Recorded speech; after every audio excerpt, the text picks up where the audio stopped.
Hello बच्चों, good evening. आज हम करेंगे 10th क्लास एनसीईआरटी मैथमेटिक्स में टेस्ट नंबर 18 के 20 क्वेश्चंस का सॉल्यूशन। देखो, आज के टेस्ट का पहला क्वेश्चन क्या है। Find the sum of all odd numbers between 0 and 50। पहले तो आप है ना 0 और 50 के बीच में जो भी ओड नंबर होते हैं वो लिख लो। स्टार्टिंग का नंबर कौन सा होगा 1, फिर कौन सा होगा 3, फिर 5, फिर 7, फिर 9 और आप लास्ट नंबर लिख लो। कितना होता है 49 होता है। ठीक है, इनका आपको सभी का क्या निकालना है सम। और ये क्या दिख रही है आपको AP, it is an AP, क्योंकि हमारे सिलेबस में एपी है सिर्फ, तो एपी बनेगी 100%।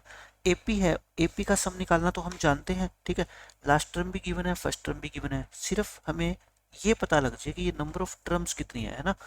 अगर हमारे को ये बता दे कि इसमें 20 टर्म है या 25 टर्म है तो हम सब निकाल ही लेंगे। बट नंबर ऑफ टर्म कैसे निकालते हैं, इस लास्ट टर्म को क्या मानते हैं हम, टीएन मानते हैं। मैंने बहुत बार आपको बताया है कि लास्ट टर्म को टीएन मान के और वहां से एन की वैल्यू निकाल दिया करो। टीएन का फॉर्मूला क्या होता है, A plus N minus one into D होता है। ए की वैल्यू कितनी 1 और डी कितना है बताओ 2 है। तो यहाँ से आपका N minus one into two, ये प्लस वन उधर आके माइनस वन होगा, तो ये 2 से डिवाइड करोगे और 1 उधर आके प्लस होएगा, तो कितना आ गया 25। कहने का मतलब है कि ये कितनी टर्म है, टोटल 25 टर्म है। सो एस एन का फॉर्मूला तो हम जानते हैं, N by two into A plus L, first term plus में last term. S N, N की जगह कितना है 25, तो 25/2 इंटू फर्स्ट टर्म प्लस में लास्ट टर्म, यानी कि 25/2 और ये कितना हो गया 50।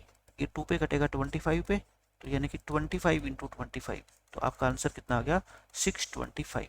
तो इन सभी टर्म्स का जो सम है ना वो कितना आएगा आपका 625 आएगा। देखो सेकंड क्वेश्चन में क्या कहता है, ये आसान सा क्वेश्चन है। इसमें आपसे बोला गया find the sum of first 15 multiples of 8। पहले आप मेरे को ये बताओ 8 के फर्स्ट 15 मल्टीपल। 8 का पहला मल्टीपल कौन सा होता है 8, यानी कि 8 इंटू 1। दूसरा कितना होता है 8 2 जा, फिर 8 3 जा, फिर 8 4 जा, 8 5 जा, और 15th यानी कि 8 इंटू 15 कितना होगा ये आपका 120।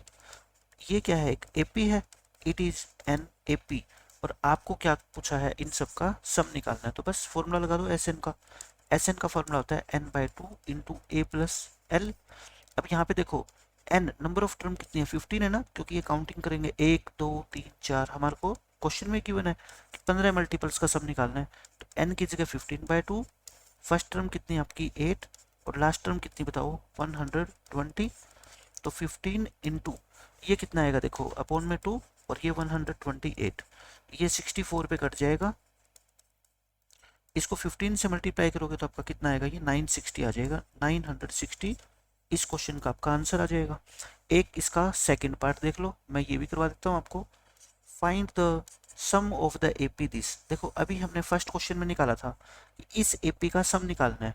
अगर हमें ये पता लग जाए कि इसमें टर्म्स कितनी है, और उसके लिए क्या करते हैं हम, लास्ट टर्म को टीएन मानते हैं। लेट कर लो TN is equal to 10। TN का फॉर्मूला होता है A plus N minus one into T. A कितना है बताओ 34 plus N minus one into T. D कितना है -2। और मैंने बता रखा है जब भी टी नेगेटिव हो ना तो ब्रैकेट लगा के लिखा करो, फिर गलती नहीं होगी आपसे। ये -2 ब्रैकेट में रखो और ये +34 है, इधर आके क्या होएगा -34। 10 में से 34 माइनस करोगे तो कितना आएगा -24। अब आप क्या करो, ये माइनस से माइनस दोनों तरफ काट दो और 2 को नीचे ले जाओ। ये कितना आ गया आपका 12 और -1 उधर आके +1 होएगा। एन कितना आ गया आपका 13, यानी कि ये 13 टर्म्स है। अब तो बस फॉर्मूला लगाना है, सम ऑफ 13 टर्म्स का क्या होता है बताओ 13/2, यानी कि n/2 a plus L first term और प्लस में लास्ट टर्म। तो ये कितना आएगा आपका 13/2 और इंटू 44, 2 पे कटेगा तो 13 इंटू कितना आएगा 22। 22 को 13 से क्या कर दो मल्टीप्लाई कर दो, ये कितना आएगा आपका 286। 286 इस क्वेश्चन का क्या है आंसर आ गया। तो पहले 3 क्वेश्चन बेस्ड थे आपके किस पे, सम निकालने पे। एपी का सम कैसे निकालते हैं, नंबर ऑफ टर्म कैसे निकालते हैं, दोनों चीजें आपकी यहाँ से क्लियर होगी। अब देखो इस क्वेश्चन में क्या कहता है, ये इंपॉर्टेंट क्वेश्चन है आपका एग्जाम के लिए। इसमें कहता है find the sum of first 22 terms. पहली 22 टर्म का सम निकालना है। आपको डी दे रखा है क्वेश्चन में और 22nd टर्म दे रखी है। देखो 22nd टर्म का मतलब क्या है T22 है। ठीक है, ये कितनी दे रखी है आपको 149 अच्छा, इसका फॉर्मूला क्या होता है, a प्लस में 21d होता है ना, यहाँ से हम a निकाल सकते हैं। a कैसे निकलेगा, d की वैल्यू क्वेश्चन में कितनी गिवन है, 7, सॉरी ये 149 है, तो ये कितना हो गया आपका 147, और ये 147 उधर आके माइनस होएगा तो a कितना आएगा आपका 2। यहाँ से मैंने क्या निकाल दिया, a निकाल दिया आसानी से, ठीक है। अब आपको 22 टर्म का सम निकालना है। सम ऑफ n टर्म का फॉर्मूला होता है n/2 into a plus L. 22 term का फॉर्मूला क्या होगा फिर बताओ, n की जगह 22 रख दो, फर्स्ट टर्म कितनी 2, अच्छा l लास्ट टर्म कितनी 149। क्यों ले रहा हूँ मैं लास्ट टर्म, क्योंकि आपको 22 टर्म का सम निकालना है और ये 22वीं टर्म तो है, मतलब कि ये क्या होगी, लास्ट टर्म होगी। ये कट गया 2 पे 11 और ये कितना आ गया 151, तो 151 को 11 से मल्टीप्लाई कर दो, 151 1661, यानी कि आंसर कितना आएगा 1661। इस क्वेश्चन का आंसर आ जाएगा आपका बस। फोर्थ क्वेश्चन देखो, इसमें कहता है show that the points are the vertices of a square. ये आपका जो है ना डिस्टेंस फॉर्मूले से प्रूव होएगा। स्क्वायर के वर्टिसेज अगर आपको प्रूव करने हो ना तो एक ही मेथड होता है, मैं आपको वो बता देता हूँ। देखो डिस्टेंस निकालनी पड़ेगी आपको, और डिस्टेंस निकालना है बहुत आसान। ये चारों पॉइंट आपको दे रखे हैं, आप ए बी डिस्टेंस निकालोगे, बी सी निकालोगे, सी डी निकालोगे, डी ए निकालोगे, ठीक है। स्क्वायर में चारों डिस्टेंस क्या आनी चाहिए, इक्वल।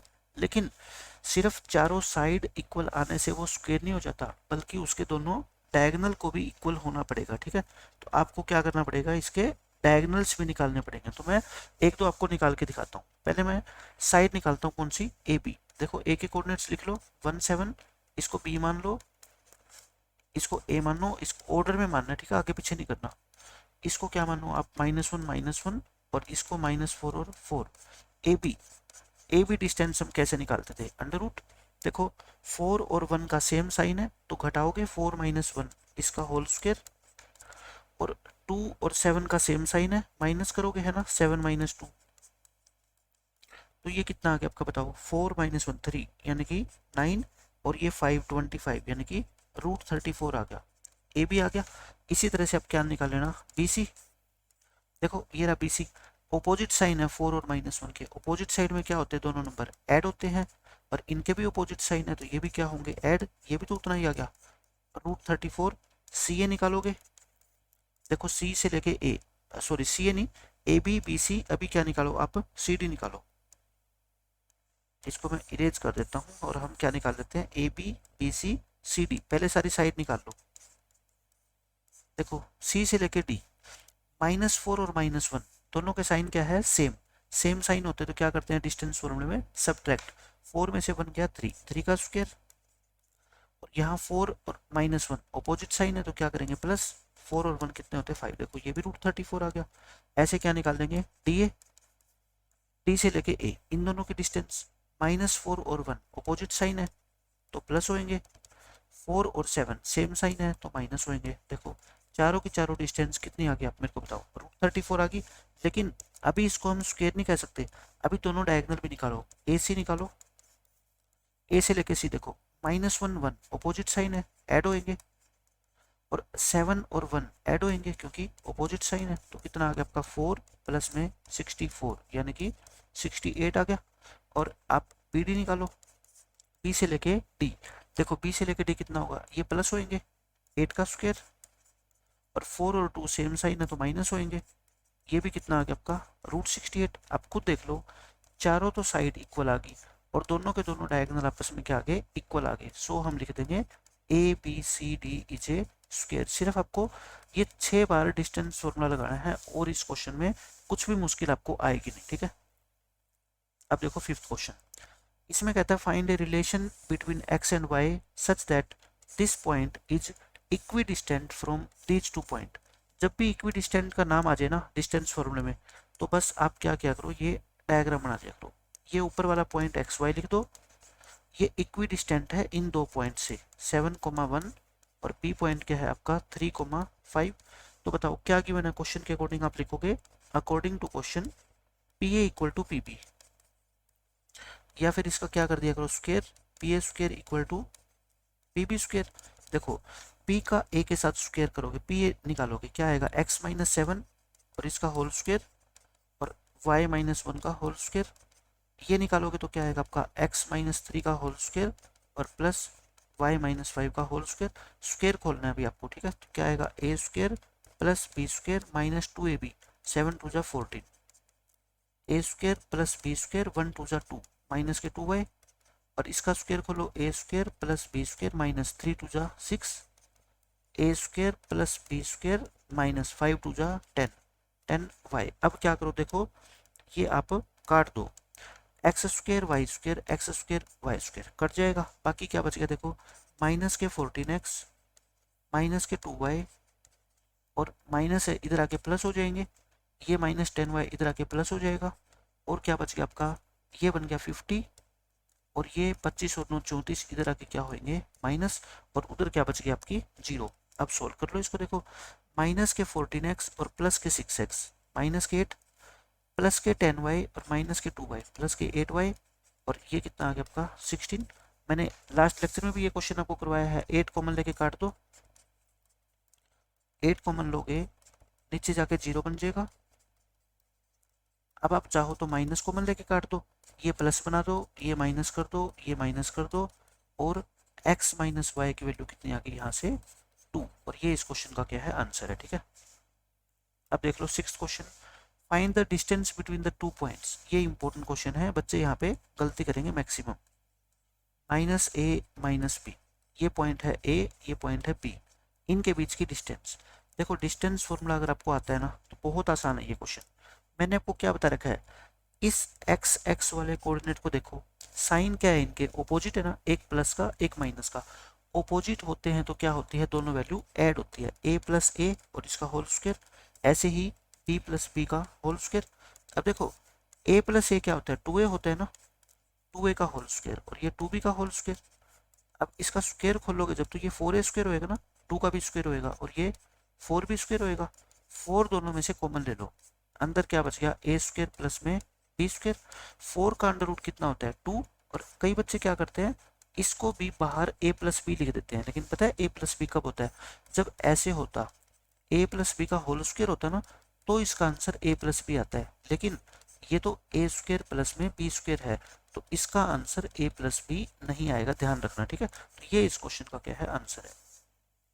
7th क्वेश्चन देखो, find the ratio in which y axis divides the line segment joining this and this.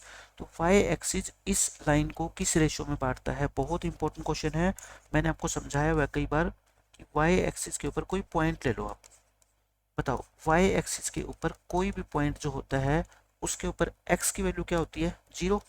आप ये मान लो क्या है y एक्सिस है, और p इसके ऊपर कोई पॉइंट है, x क्या है यहाँ पे 0 और y क्या है यहाँ पे y है, और मान लेते हैं ये पॉइंट इस लाइन को किस रेशियो में बांटता है, k रेशियो 1 में। तो मैं क्या करूँगा, let p 0, y is any point on y axis, ये मान लो which divides AB in k ratio 1। अब हमारे को क्या निकालनी है, k की वैल्यू, और मैंने क्या बताया रखा आपको, चाहे आप इसकी हेल्प से निकाल सकते हो चाहे इसकी, लेकिन इसकी हेल्प नहीं लेंगे क्योंकि y तो पता ही नहीं ना, x की हेल्प लो। 0 किसके इक्वल होता है बताओ, x से निकालते हो तो x वाले कोऑर्डिनेट्स को अंडरलाइन कर लो, ठीक है। k की मल्टीप्लाई इससे करो यानी कि -1 से, प्लस 1 की मल्टीप्लाई इससे करो 5 से, और नीचे क्या होता है आपका k प्लस 1 होता है। क्रॉस मल्टीप्लाई करना कैसे आएगा, देखो क्रॉस मल्टीप्लाई करके ये तो 0 होएगा, ये माइनस का k प्लस के 5 इक्वल टू 0, तो ये माइनस के उतर आके क्या होएगा प्लस के, तो यानी कि k कितना आ गया अपना 5 आ गया। तो अपने को बताओ k 5 आ गया या 5/1 लिख दो, सो रेशियो तो कितना आ गया अपना 5:1 आ गया, ठीक है। एक तो निकालना था अपने को रेशियो, जो मैंने निकाल दिया कितना 5:1। अब ये कहता है कि also find the point of intersection. Point of intersection में बच्चे कंफ्यूज होते हैं कि क्या है ये, देखो ये पॉइंट था a 5, ये पॉइंट था b -1, हमने क्या माना था आप बताओ कि y एक्सिस के ऊपर कोई पॉइंट p है जिसके कोऑर्डिनेट कितने हैं 0, y, और ये उसको किस रेशियो में बांटता है k रेशियो 1 में, और हमने रेशियो सोल्व करके निकाल दिया कितना आया 5:1 आ गया। अब ये बताओ ये क्वेश्चन ऐसा बन गया कि ये ए बी एक लाइन सेगमेंट है और ये पॉइंट P इसको 5:1 में बांटता है, तो P के कोऑर्डिनेट बताओ। तो एक्स की वैल्यू तो पता ही है हमारे को क्या निकालना है, वाई। वाई कैसे निकालते थे बताओ, इस 5 की मल्टीप्लाई करेंगे -4 से, और इस 1 की मल्टीप्लाई करेंगे किससे, -6 से, और नीचे क्या होता है दोनों रेशो का सम, तो कितना आ गया -20 -6, माइनस के 26/6, 2 पे काटोगे -13/13। सो पी पॉइंट जिसको हमने माना था 0, वो क्या होएगा आपका 0, -13/3। ये इस क्वेश्चन का क्या है आंसर है आपका। 8th क्वेश्चन देख लो, आपको कहता है find the ratio in which the line segment joining this and this is divided by this point. तो आपको ध्यान रखना है कि ये पॉइंट बीच में लेना है, ठीक है। लाइन सेगमेंट बना लो, ये ए पॉइंट है, ये क्या है बी पॉइंट है आपका, -3, 10, और ये पॉइंट है मान लो आपका 6, -8। कहता है इस लाइन सेगमेंट को, ये एक पॉइंट है मान लो पी जिसके कोऑर्डिनेट है -1, 6, ये किस रेशियो में बांटता है, हम क्या लिखेंगे उसको, k/1। लेट कर लो पी पॉइंट जो है वो डिवाइड करता है ए बी को इन k/1। अब k की वैल्यू किससे निकाल सकते हैं, या तो इससे या फिर इससे, जो आपका मन करे, ठीक है। x से निकाल लें, बताओ k की वैल्यू, k की मल्टीप्लाई किससे करते हो 6 से, और 1 की मल्टीप्लाई किससे करोगे -3 से, और नीचे क्या होता है दोनों रेशियो का सम, क्रॉस मल्टीप्लाई कर लो, देखो आंसर आ जाएगा आपका। ये कितना आएगा 6k -3, और -1 से करोगे तो कितना आएगा -k -1, क्रॉस इधर लेके आओ k को, ये +3 हो जाएगा। 7k इक्वल टू कितना आ गया 2, k कितना आ गया आपका 2/7। 2/7 का मतलब क्या है, रेशियो कितना आ गया फिर 2/7। बस यही 2/7 आपका आंसर बन जाता है, ठीक है। और यही आपसे पूछा गया क्वेश्चन में। 9th क्वेश्चन में देखो क्या है, tan a की वैल्यू आपको दे रखी है, और आपको क्या निकालनी है, sin a और cot a निकालना है। तो tan a, देखो राइट ट्रायंगल बना लो आप, राइट ट्रायंगल बना लिया, ए दे रखा है तो ए पता है इसको मान लिया करो, ठीक है। बी सी कुछ भी मान लो, इसको बी मान लो, इसको सी मान लो, ए इसको माना करो जो दे रखा है आपको, ठीक है। अब आप मेरे को ये बताओ, टेंजेंट ए जो आपको 4/3 दे रखा है, वो हमारा क्या होता था, पंडित बद्री प्रसाद हर हर बोले। टेन का फॉर्मूला क्या होता है, परपेंडिकुलर अपॉन बेस, यानी कि परपेंडिकुलर को कितना मान लो आप 3, और बेस को कितना मान लो, सॉरी परपेंडिकुलर को 4, बेस को 3। अब बताओ ये पाइथागोरियन ट्रिपलेट कितना होता है 5 होता है ना, निकाल के देख सकते हो आप। अब आपकी क्या निकालनी है आपने वैल्यू साइन की, साइन का फॉर्मूला होता है परपेंडिकुलर अपॉन हाइपोटेन्यूज, यानी कि 4/5। आगे आंसर आपका। कोट, कोट का फॉर्मूला क्या होता है बताओ फिर, 10 का उल्टा होता है ना p/p, यानी कि 3/4। ये दोनों आंसर मैंने आपको निकाल के दिखा दिए। 10th क्वेश्चन में देखो क्या कहता है, in a right triangle ABC right angled at B। बस ज्यादा मत पढ़ा करो, इतना पढ़ो एक बार। कहता है ये B के ऊपर राइट एंगल्ड है, B तो यहाँ लेंगे, tan A is equal to 1। अब देखो यहाँ से इंपॉर्टेंट बात स्टार्ट होती है, tan A कितना है 1 है। आप मेरे को ये बताओ, मैं यहाँ से क्या A की वैल्यू निकाल सकता हूँ क्या, 1 को अगर मैं tan45 लिख दूँ तो क्या गलत है, क्योंकि tan45 कितना होता है 1 ही होता है।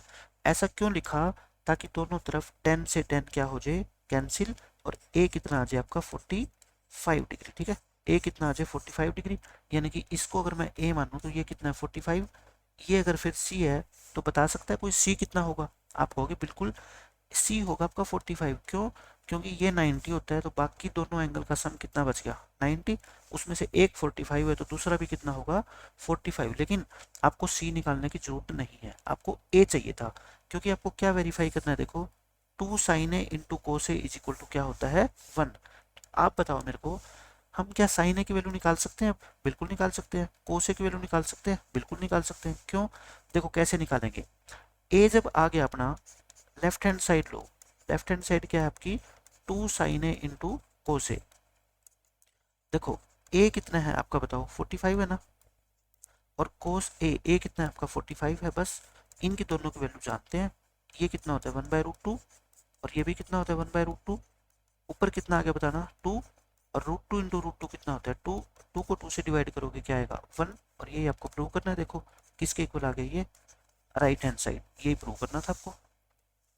11th क्वेश्चन में देखो, इसमें क्या बोलता है आपको, एक ट्रायंगल है PQR राइट एंगल्ड है Q पे। जैसे जैसे कहता है ना वैसे करते जाओ। देखो एक ट्रायंगल बना लो, क्यू पे राइट एंगल है तो क्यू तो यहाँ पे लेना पड़ेगा, बाकी देखते हैं। अच्छा पी क्यू कितना है 3, अब पी इसको ले लो, फिर आर इसको ले लो, कोई भी ले लो। पी से लेके क्यू कितनी है 3, और पी से लेके आर, देखो पी से लेके आर कितनी है 6। और आपको क्या कहता है, अब देखो एंगल क्यू पी आर आपको निकालना है, एंगल क्यू पी आर। देखो ये एंगल निकालना है आपको, ये वाला एंगल, यही तो है। क्योंकि क्या रूल होता है आपका, जो बीच में होता है ना जो अल्फाबेट, उसी के ऊपर एंगल निकालते हैं अपन, ठीक है। पहले हम बात करते हैं किसकी, एंगल क्यू पी आर की। आप बता सकते हो कि ये एंगल कितना होगा। अगर मैं इसके अंदर अगर 9th चैप्टर का फॉर्मूला लगाऊं तो हम इसको बहुत आसानी से निकाल सकते हैं। ये क्या है आपका, मान लो परपेंडिकुलर है, ये क्या है परपेंडिकुलर, और ये क्या है आपका हाइपोटेन्यूस। इसको मैं एंगल को थीटा मान लेता हूँ, क्योंकि थीटा के सामने वाली साइड को ही तो क्या बोलते हैं, परपेंडिकुलर बोलते हैं ना। तो मेरे को ये बताओ, परपेंडिकुलर अपॉन हाइपोटेन्यूस आपको सबको पता है क्या होता है, साइन थीटा होता है। और परपेंडिकुलर कितना 3, हाइपोटेन्यूस कितना 6, यानी कि 1/2। और साइन थीटा 1/2 कहाँ पे होता है, 30 पे। तो यहाँ साइन से साइन कट गया, थीटा कितना आ गया बताओ मेरे को, 30 आ गया। मैं कहूँ कि ये एंगल कितना है आपका 30 है, ठीक है। अगर ये 30 है, ये 90 है, तो ये तो ऑटोमेटिकली कितना बन गया फिर आपका 60। सो लिख दो बस, एंगल क्यू पी आर कितना बच गया बताओ आपका 60 डिग्री। और पी आर क्यू यानी कि पी आर क्यू ये वाला, and angle P R Q ये आपका कितना है 30। ये दोनों आपको निकालने थे, ठीक है। 12th क्वेश्चन देखो, ये ऑब्जेक्टिव क्वेश्चन है और इसके अंदर आपको आसान तरीका बताता हूँ कि क्वेश्चन को सोल्व कैसे करते हैं जल्दी। इस इक्वेशन में, इसमें जो है ना पुट कर दो थीटा को कुछ भी जो आपका मन करे, लेकिन सबसे आसान क्या रहेगा 45, क्योंकि tan 45 cot 45 सब कुछ क्या होता है 1 होता है, ठीक है। अच्छा secant 45 कितना होता है, देखो secant किसका उल्टा होता है, कोस का। कोस 45 होता है 1/√2, तो secant क्या हो जाएगा फिर √2।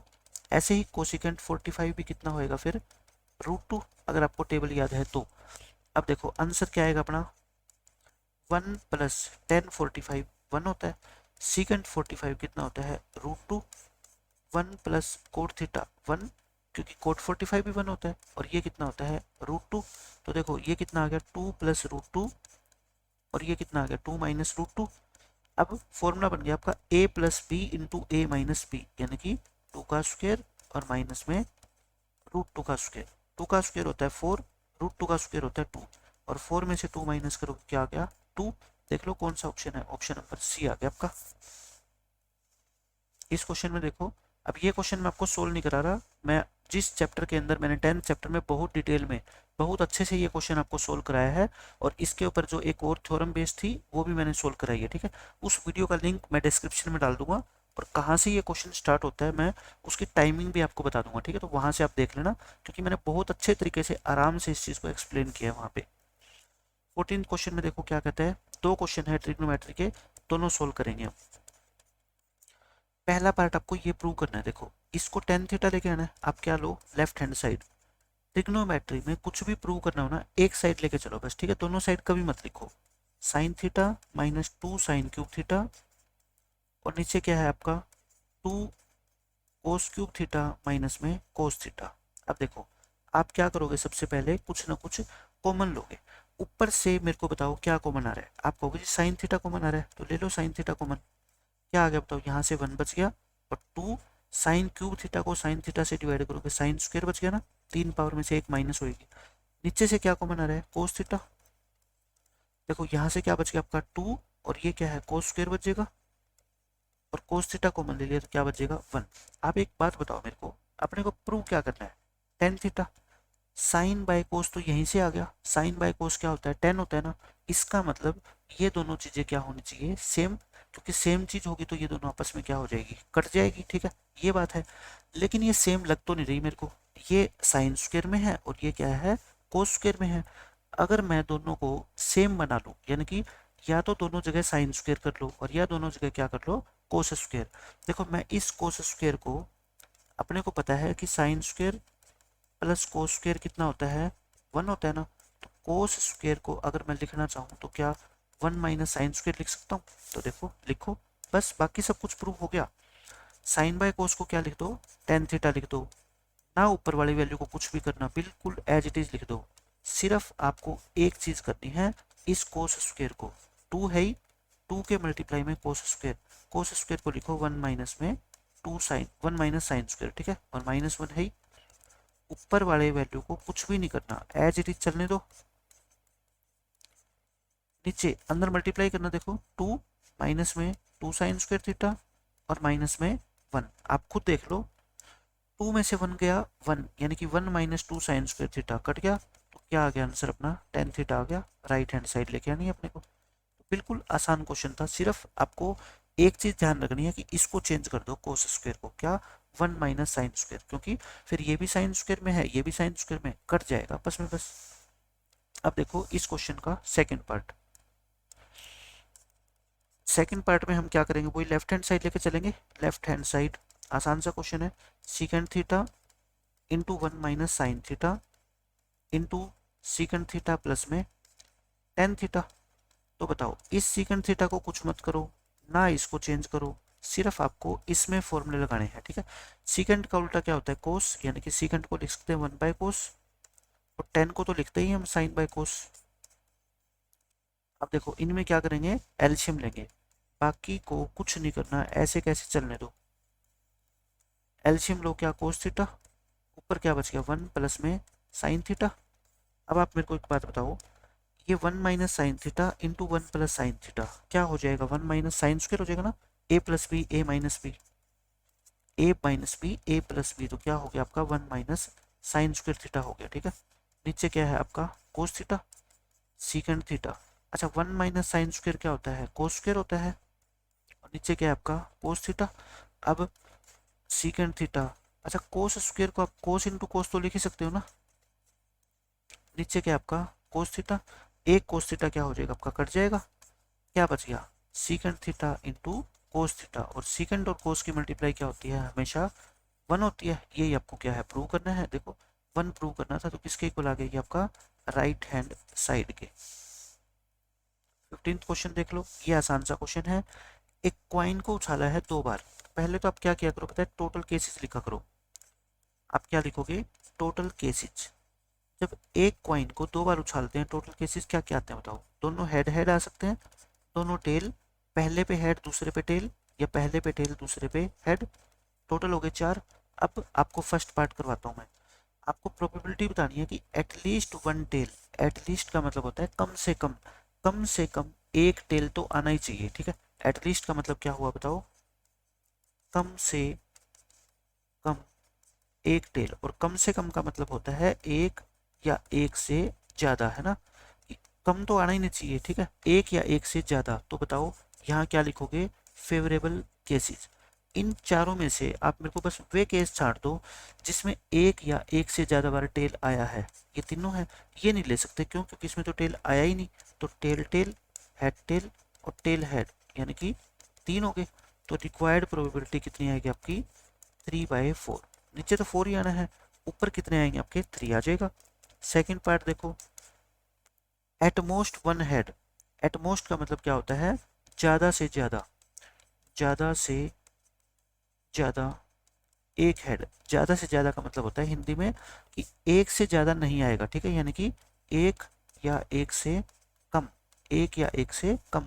तो देख लो फेवरेबल केसेस, ऐसे कितने केस है जिसमें या तो एक हेड आए या एक से कम आए।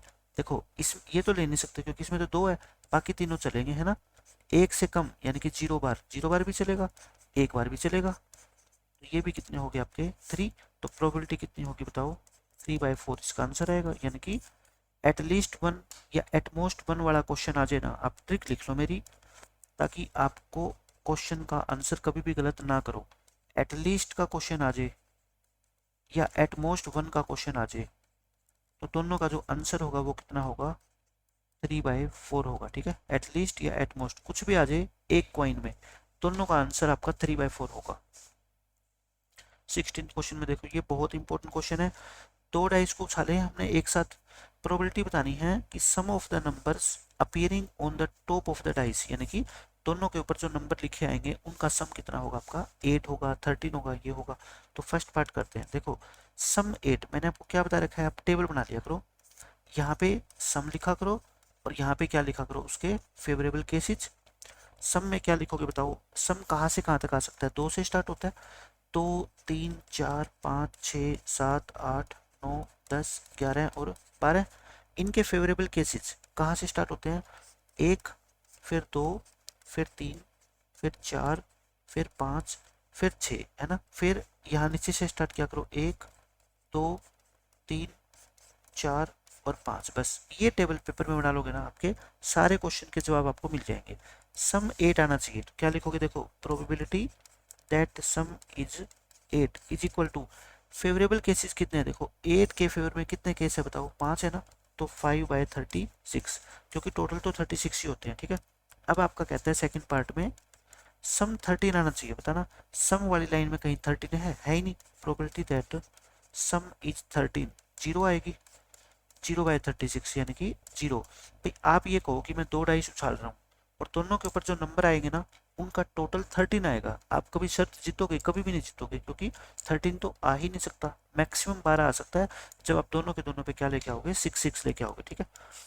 थर्ड में कहता है लेस देन और इक्वल टू 12।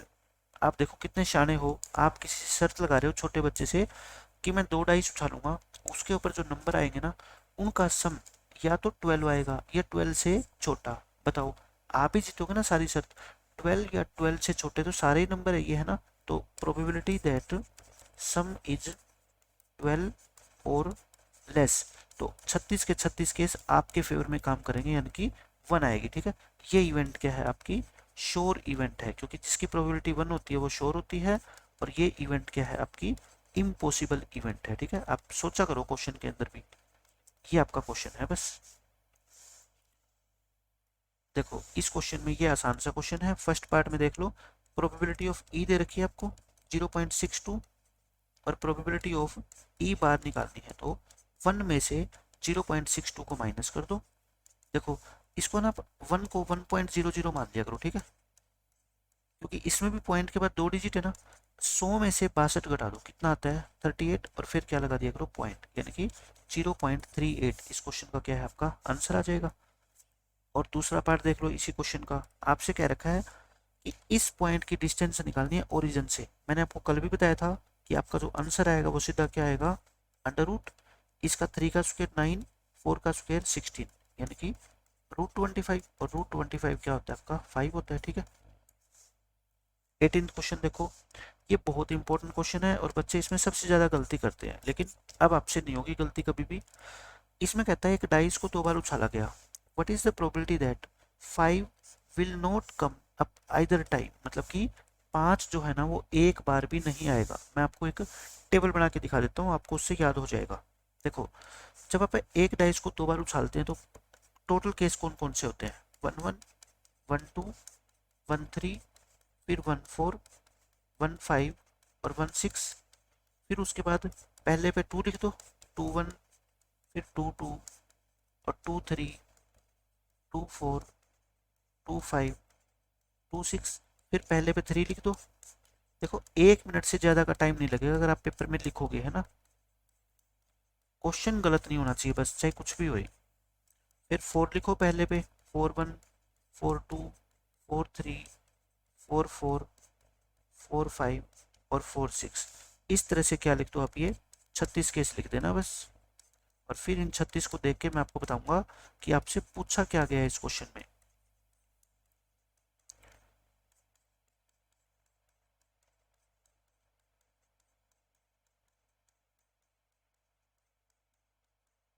ये 36 केस हो गए, ठीक है। अब देखो इस क्वेश्चन में पूछा गया है कि उन 36 में से 5 जो है ना वो एक बार भी नहीं आएगा, मतलब कि 5 की शक्ल दिखनी भी नहीं चाहिए हमारे को।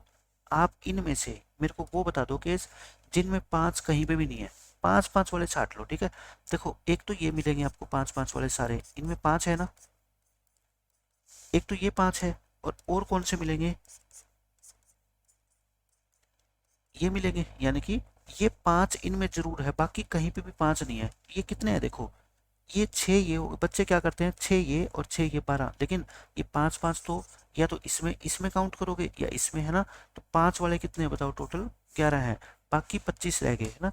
36 में से ये 11 माइनस कर दो, बाकी 25 में 5 नहीं है, ये क्या है 5 नहीं है। तो बताओ आप मेरे को इस क्वेश्चन का आंसर पहले का क्या आएगा। टोटल केसेस तो क्या होते हैं, सबको पता है 36 होते हैं। टोटल केसेस होते हैं 6 into 6 36। Favourable cases, favourable cases यानी कि जिनमें 5 नहीं है, कितने हैं बताओ। 36 में से 11 माइनस करो यानी कि 25। तो रिक्वायर्ड प्रोबेबिलिटी आपकी कितनी होगी बताओ, 25/36। ये इस क्वेश्चन का आंसर है। सेकंड में क्या कहता है देखो, 5 विल कम अप एटलीस्ट 1, यानी कि इसका मतलब ये होता है 5 कम से कम एक बार जरूर आना चाहिए। 5 कम से कम एक बार जरूर आए। तो देख लो कितने केस है जिनमें 5 कम से कम आ रहा है, 11 केस है ना। तो क्या लिखोगे आप, फेवरेबल केसेज कितने हैं 11। तो प्रोबेबिलिटी कितनी होगी आपकी 11/36। और देखो पूरे 80 के 80 नंबर जिस बच्चे को चाहिए ना, तो वो पेपर में इस क्वेश्चन के साथ में ये टेबल बना के दिखा देना एग्जामिनर को, और ये अंडरलाइन कर देना ताकि उसको पता लगे कि कौन से 11 है और कौन से 25 है, ठीक है। अब देखो 19th क्वेश्चन में, ये बिल्कुल आसान क्वेश्चन है। इसमें 2 प्लेयर है, एक संगीता एक रेशमा, वो एक टेनिस का मैच खेलती है। इट इज़ नोन दैट, मतलब हमारे को पता है पिछले रिकॉर्ड से कि संगीता अगर मैच जीतेगी उसकी प्रोबेबिलिटी ये है, तो रेशमा के जीतने की प्रोबेबिलिटी क्या होगी। तो आप क्या लिखोगे, probability of winning Sangeeta, Sangeeta match को जीत जाएगी उसकी प्रोबेबिलिटी है 0.62। तो हमें निकालनी है प्रोबेबिलिटी ऑफ विनिंग रेशमा। देखो 2 प्लेयर होती है, या तो रेशमा जीतेगी या संगीता जीतेगी। तो अगर हम 1 में से संगीता वाली माइनस कर देंगे तो क्या आ जाएगी, रेशमा की आ जाएगी। और ये तो क्वेश्चन अभी हमने किया था, तो ये आपके इस क्वेश्चन का क्या है, आंसर है। देखो 20th क्वेश्चन बिल्कुल आसान है। इसमें क्या कहता है, एक बॉक्स है, आप क्या किया करो, ये बॉक्स बना लिया करो आप, ठीक है, सर्कल बना लो। इसमें 3 क्या है, ब्लू बॉल है, और 2 क्या है, व्हाइट बॉल है, और 4 क्या है आपकी रेड बॉल है। टोटल कितनी होगी बताओ, 9 होगी टोटल। टोटल होगी 9 बॉल्स, या मार्बल्स कह लो, मार्बल्स है, ठीक है, पत्थर है। फिर क्या कहता है आपसे, if A marble is drawn at random, मतलब कि एक मार्बल इस बॉक्स में से हमने बाहर निकाला, प्रोबेबिलिटी क्या होगी। फर्स्ट देखो यहाँ पे क्या लिखोगे आप, टोटल केसेस या टोटल मार्बल्स, वो तो कितने हैं 9। फर्स्ट केस में क्या लिखोगे आप, फेवरेबल केसेस। आपको क्या लेना है देखो, वाइट, वाइट कितने दिख रहे हैं आपको 2। तो रिक्वायर्ड प्रोबेबिलिटी कितनी होगी आपकी, रिक्वायर्ड प्रोबेबिलिटी 2/9, कटेगा है नहीं, आंसर आ गया। सेकंड पार्ट में देखो, रिक्वायर्ड प्रोबेबिलिटी, रिक्वायर्ड प्रोबेबिलिटी क्या लेके आना अपने को, ब्लू। देखो नीचे तो 9 आएगा, ऊपर ब्लू कितनी है 3, 3/9 कितना होता है 1/3। इसको लोएस्ट फॉर्म में करके छोटा करो, ठीक है ना। कई बच्चे 3/9 छोड़ देते हैं, लेकिन 1/3 करना है। थर्ड में नोट रेड, मतलब कि रेड नहीं आना चाहिए, कहने का मतलब कि 4 नहीं आने चाहिए। तो कितने आ सकते हैं, इन 3 में से या इन 2 में से। तो फेवरेबल केसेस कितने हो गए बताओ आपके, 3 प्लस में 2 यानी कि 5। तो प्रोबेबिलिटी कितनी होगी 5/9, आ गया आंसर, ठीक है। तो ये थे आज के अपने 20 क्वेश्चन। उनमें से एक क्वेश्चन मैंने आपको छुड़वाया है, कौन सा, ये वाला क्वेश्चन, क्वेश्चन नंबर 13। वो भी मैंने इसलिए क्योंकि ये क्वेश्चन मैंने बहुत अच्छे से डिटेल में आपको समझाया है 10th क्लास 10 चैप्टर के अंदर। तो उस वीडियो का लिंक मैं डिस्क्रिप्शन में डाल रहा हूँ, वहां से आप इस क्वेश्चन को कर लेना। और बाकी सारे के सारे क्वेश्चन हमने सोल्व कर लिए। मिलते हैं नेक्स्ट लेक्चर में, बाय बाय, टेक केयर।